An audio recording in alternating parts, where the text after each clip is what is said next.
Hey everyone, welcome back to Shapeshifter's Den.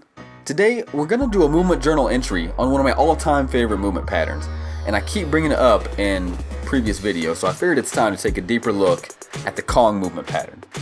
Now I say movement pattern and not movement because this is a pattern of movement that applies over multiple movements.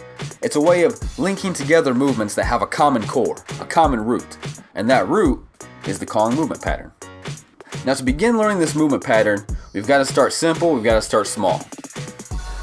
The first movement I would recommend to learn the Kong movement pattern is the forward ape. The forward ape is a very simple movement. You simply kneel down onto the balls of your feet with your knees out in front of you, your butt touching your ankles, and your hands slightly in front of you. Now you're going to push off with your feet and you're going to reach your hands forward like you're diving into the ground.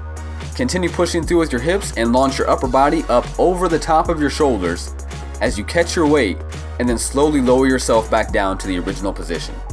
Now your knees are going to have to come through this window frame that's created by your arms, chest, and the ground. And the reason this is all done slowly is so that you can get control of the movement, so that you can build integrity and strength in the muscles that you need in order to support yourself during this movement pattern. After you try that a few times and you feel like you've got the hang of it, and sometimes it takes more than a few times, sometimes a few weeks, just listen to your body, do what your body's asking for. But once you feel you've got the hang of that, you can move on to the next level of complexity, and that's the ground Kong. Now the ground Kong can be done in that same kneeling position, or you can do it standing up. If you're standing up, all you have to do is drop down into a slight squat, and now dive forward into the ground just like we did before. The only difference is you're actually going to go for a little bit of distance, and after you land on your hands, instead of catching your weight and supporting it, you're actually going to use your hands to push off and pull your lower body through that window your arms create once again. Your knees are going to tuck up to your chest, your feet are going to fly underneath you just in time to land on the ground just past where your hands originally landed.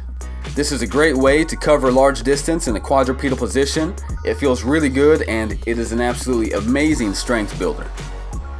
And once you feel you've got that down, string a few more of these together and you have a Kong run. A Kong run is basically what you would expect to see if you witness Tarzan chasing down a wildebeest in your local park.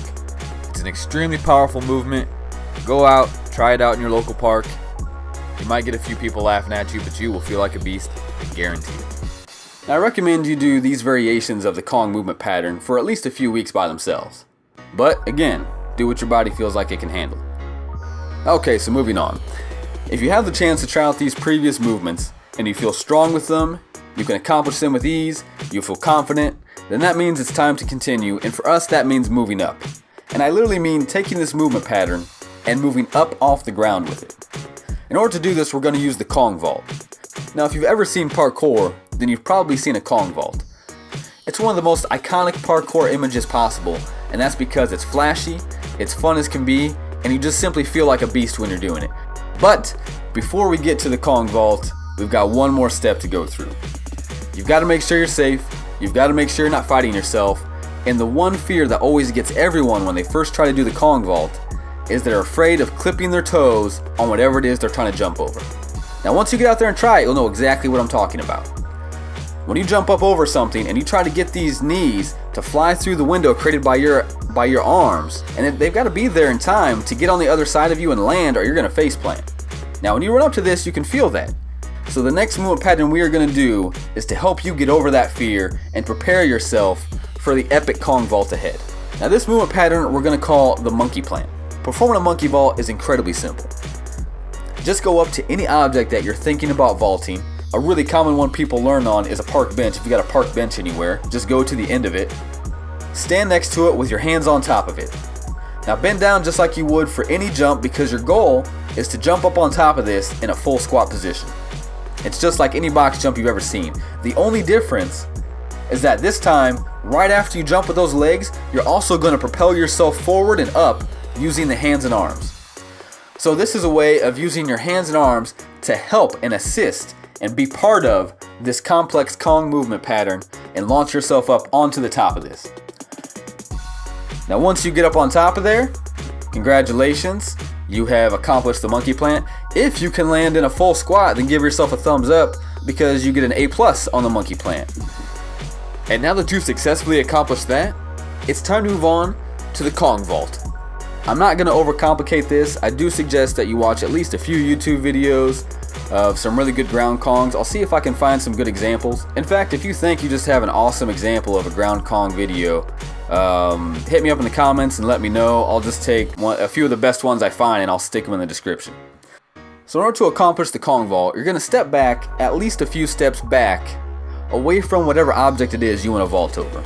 You're going to run up to the object, you're going to jump and dive, placing your hands on top of the object and immediately allowing those knees to tuck into the chest and come right through that window as you clear the object, land, and keep running.